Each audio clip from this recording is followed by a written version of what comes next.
À Felice Bauer, Prague, le 30 août 1913. Très cher Felice, tu ne me connais pas. Tu ne me connais pas dans ce que j'ai de mauvais et qui remonte aussi à ce noyau que tu peux nommer littérature ou comme tu veux. Quel misérable auteur je fais, et comme je suis méchant au-delà de moi-même de n'avoir pas réussi à t'en persuader. Depuis ce matin et à présent encore, je porte la main à ma tempe gauche. Je ne peux pas faire autrement.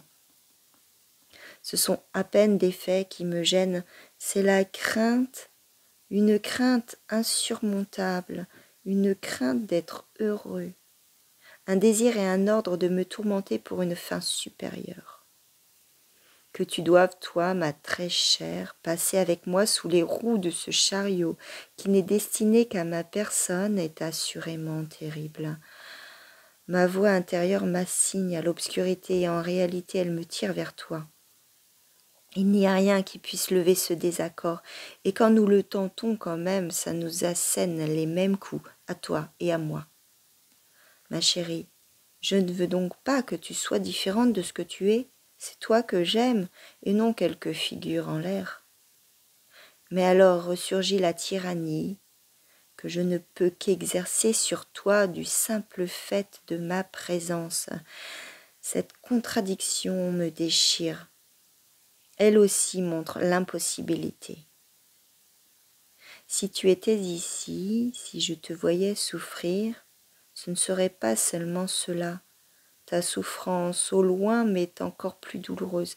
Si j'avais la possibilité de t'aider, nous pourrions nous marier tout de suite, inconsidérément. Naturellement, je laisserais tout de même le malheur suivre son chemin. Mais cette issue est présentement introuvable.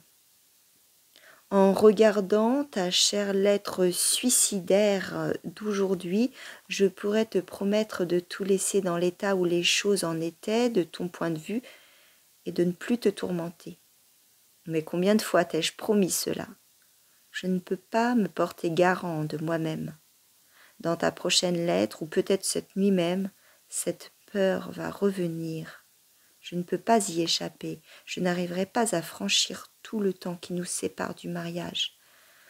Ce qui jusque-là se répétait chaque mois, se répéterait chaque semaine.